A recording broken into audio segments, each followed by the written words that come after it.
سورۃ الضحیٰ کا اس کا جو شان نزول ہے وہ یہ ہے کہ کچھ دنوں کے لیے، ایک تو بالکل شروع میں جو رک گئی تھی فترت وحی، اس کے علاوہ پھر ایک موقع آیا ہے کہ کچھ عرصے کے لیے بہت دن گزر گئے حضرت جبرائیل نہیں آئے، اور آپ کے اوپر ایک شدید قسم کی جو ہے وہ پریشانی طاری ہو گئی۔ کچھ لوگوں نے بھی طعنہ دینا شروع کر دیا، کچھ عرصے سے محمد تم نے کوئی نئی وحی نہیں سنائی، کیا ہوا تمہارا شیطان کیا چلا گیا بس؟ اب کوئی ایسا بھی بتایا گیا کہ ایک دفعہ کہیں متواتر کئی راتوں تک آپ رات کو اٹھے نہیں، تو کہا وہ تمہارا شیطان تمہیں چھوڑ گیا ہے۔ کوئی ساتھ کے رہنے والی عورت جو تھی کہ رات میں نے سنی نہیں تمہاری کوئی پڑھنے کی جو تم پڑھا کرتے تھے، شاید شیطان تمہیں چھوڑ گیا ہے۔ خود آپ کو جس قدر ایک اشتیاق رہتا تھا کہ وہی آئے اور آپ کی وہ روح کو جو ہے مزید اور غذا اور تر و تازگی جو ہے وہ مسلسل ملتی رہے، اس کی وجہ سے یہاں تک آتا ہے کہ حضور فرماتے کہ اس درجے میں رنج اور غم میں تھا کہ میں سوچتا بربنائے طب بشری، اس درجے حضور کے اوپر جو ہے یہ شاخ گزر رہا تھا کہ وہی کیسے بند ہو گئی۔ اور اس میں یہ بھی تھا کہ اللہ ناراض تو نہیں ہو گیا، کیا مجھ سے کوئی خطا تو ایسی نہیں ہو گئی، یہ سبب کیا ہوا ہے؟ یہ ہے وہ کیفیت کہ جس کے اندر یہ آیتیں نازل ہو رہی ہیں۔ اور اب آپ اس کو سمجھ لیجئے کہ اس کا نفسیاتی اور انسان کی باطنی کیفیات کے ساتھ کیا تعلق ہے۔ انسان پر دو طرح کی کیفیات طاری ہوتی رہتی ہیں، جیسے میں نے پہلے ایک دفعہ آپ کو بتایا صدیق اور شہید کے درمیان جو فرق ہے بنیادی، کہ کچھ بنیادی طور پر لوگ ایکسٹروورٹس ہوتے ہیں، کچھ بنیادی طور پر انٹروورٹس ہوتے ہیں۔ ایکسٹروورٹس کھیل کود بھاگ دوڑ، لوگوں سے ملنا جلنا، گفتگو ہے، اسے دھکا دے دیا اس سے مذاق کر لیا، اسی میں وہ خوش رہتے ہیں، بڑے مگن رہتے ہیں، تنہائی انہیں کاٹ کھانے کو دوڑتی ہے۔ اور ایک انٹروورٹس ہوتے ہیں کہ وہ مجلس وغیرہ کو نہیں ہوتا، اپنے تنہائی میں کہیں بیٹھے ہیں، غور و فکر کر رہے ہیں، سوچ بچار کر رہے ہیں، انہیں وہ مجلس سے زیادہ اپنا گوشہ تنہائی جو ہے وہ زیادہ عزیز ہوتا ہے۔ تو یہ دو مزاج اللہ نے بنائے ہیں۔ اسی طرح ہر انسان کے اوپر آلٹرنیٹلی کچھ کیفیات آتی ہیں جس کو ہم کہتے ہیں میرا موڈ آف ہے، ایک طرح کا قبض سا ہو جاتا ہے، طبیعت میں بندش سی ہوتی ہے، کسی وقت اسی شخص کے اندر پھر انشراح سا ہو جاتا ہے، پھر ہنسنے بولنے کو جی چاہتا ہے، گفتگو کرنے کو جی چاہتا ہے۔ تو یہ کیفیت جب انسان کی روحانی زندگی سے متعلق ہو جائے تو اس کو پھر صوفیہ نے نام دیا قبض اور بسط۔ کبھی طبیعت میں انشراح ہے، انبساط ہے، طبیعت جو ہے وہ آمادہ ہے، ہر چیز میں روشنی کا پہلو آدمی دیکھ رہا ہے، ہر چیز کے اندر آپ کو معلوم ہے ایک تاریک رخ بھی ہوتا ہے کسی معاملے کا اور روشن رخ بھی ہوتا ہے، اس وقت انسان روشن رخ کو دیکھتا ہے۔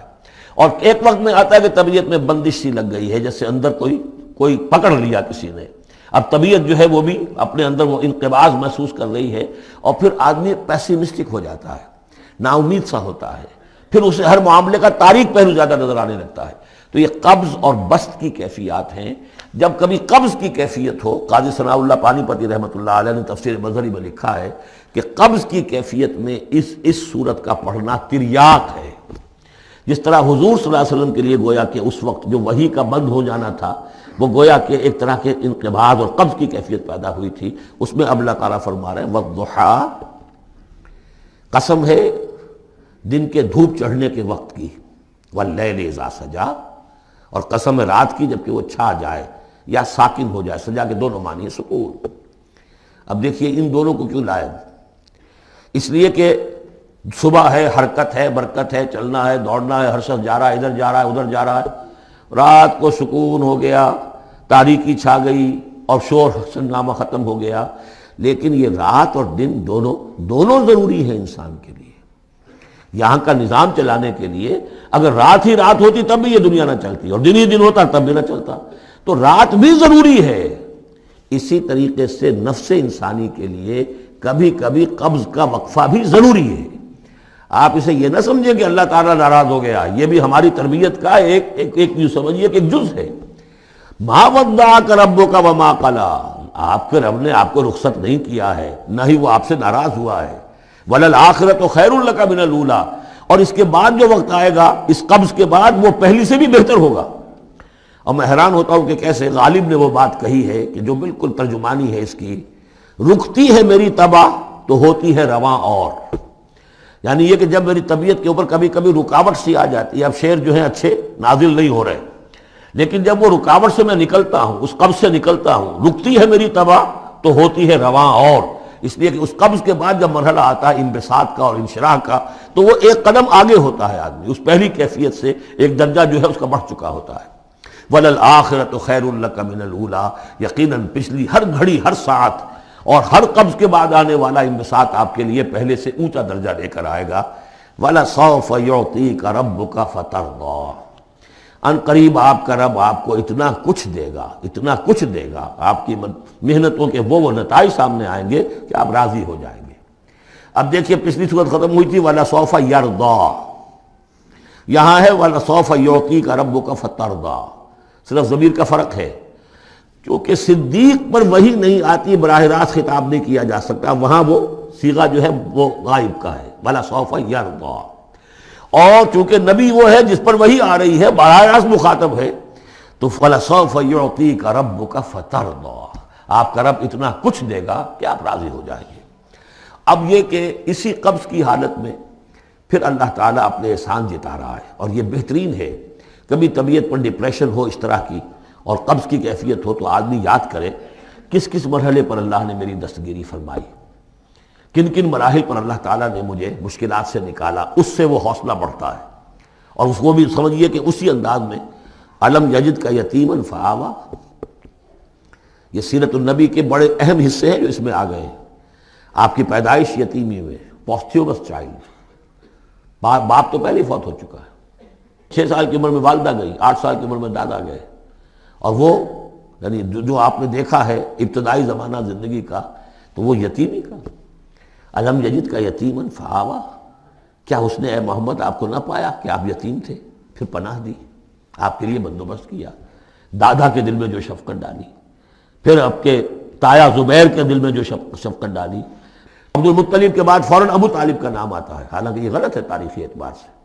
عبد المطلب کے بعد کافی عرصے تک زبیر جو آپ کے تایا تھے وہ سرپرست تھے، پھر ان کے انتقال کے بعد ابو طالب کا معاملہ آیا، لیکن ان کو بیچ میں سے غائب کر دیا گیا ہے۔ بہرحال اللہ تعالیٰ جو بھی کسی کے دل میں ڈالتا ہے، آخر ابو طالب کے دل میں محبت ڈالی تو کس نے ڈالی؟ وہ ہم پڑھ چکے ہیں سورہ طٰہٰ میں، وَأَلْقَيْتُ عَلَيْكَ مَحَبَّةً مِّنِّي، حضرت موسیٰ علیہ السلام کی موہنی صورت کے اوپر اللہ تعالیٰ فرماتے ہیں ہم نے اپنی محبت کا پرتو ڈال دیا کہ تمہیں دیکھنے کے بعد وہ قتل کرنے کے ارادے سے باز رہ گئے، ان کے ہاتھ شل ہو گئے، ایسی موہنی صورت، اسے قتل کرنے۔ وَأَلْقَيْتُ عَلَيْكَ مَحَبَّةً مِّنِّي وَلِتُصْنَعَ عَلَىٰ عَيْنِي، یہ ہوا ہے۔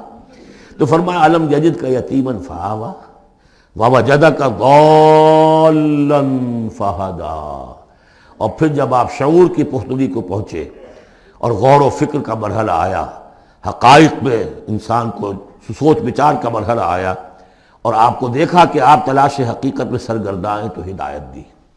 وہ آگے آ جائے گا، بہت قریب پہنچ گئے ہم، اقرأ بسم ربک الذی خلق، وہ مرحلہ جب آئے گا۔ وَوَجَدَكَ عَائِلًا فَأَغْنَىٰ، اور پایا آپ کو تنگ دست تو غنی کر دیا۔ کس طرح سے راستہ پیدا کیا ہے خدیجہ الکبریٰ رضی اللہ تعالی عنہا نے، جو بھی ان کے آپ کے محاسن دیکھے کتنی گرویدہ ہوئی ہیں۔ بڑے بڑے سردار قریش کے جو ہے ان سے نکاح کے خواہش مند تھے، انہوں نے خود جو ہے اپنی لونی کے ذریعے سے پیغام دیا ہے حضور کو۔ تو یہ ساری چیزیں جو ہے ان کی ساری دولت جو ہے وہ پوری کی پوری انہوں نے لا کر حضور کے قدموں میں ڈال دی ہے۔ وَوَجَدَكَ عَائِلًا فَأَغْنَىٰ فَأَمَّا الْيَتِيمَ فَلَا تَقْهَرْ، تو اے نبی تقاضے ان تینوں چیزوں کے کیا ہیں؟ ہم نے آپ کو یتیم پایا، پناہ دی، اب آپ بھی یتیم کے سرپرستی کیجئے، کسی یتیم کو اس کے اوپر کوئی جبر نہ ہو، سختی نہ ہو۔ وَأَمَّا السَّائِلَ فَلَا تَنْهَرْ، اور آپ جب کہ تلاش حقیقت میں سرگرداں تھے تو ہم نے آپ کو ہدایت دی، اسی طریقے سے اب آپ کو بھی کوئی شخص سائل بن کر آپ کے پاس آئے سوال کرے، اسے جھڑکنا نہیں ہے۔ اسے جو بھی سائل دونوں طرح کے ہوتے، سوال کرنے والا کوئی علمی سوال اور سوال کرنے والا کوئی مالی مدد کے لیے۔ وَأَمَّا بِنِعْمَةِ رَبِّكَ فَحَدِّثْ، اور جو ہدایت تمہیں دی ہے ہم نے اب اسے عام کرو، یہ نعمت ہے، آپ کے رب کا انعام ہے، یہ ہدایت جو آپ کو عطا ہوئی ہے اس کو بیان کرو۔ اس کے بیان کرنے میں یہ بھی ہے کہ اللہ کے انعامات کا چرچا انسان کرے اس کا شکر ادا کرنے کے لیے، اور یہ بھی ہے کہ اس کو پھیلائے اور عام کرے، دوسروں تک پہنچائے، ورنہ وہ بخل ہو جائے گا کہ وہ دولت جو ہے ہدایت کی اس کو آدمی صرف اپنی ذات تک محدود رکھے اور اس کا جو خیر ہے وہ دوسروں تک نہ پہنچائے۔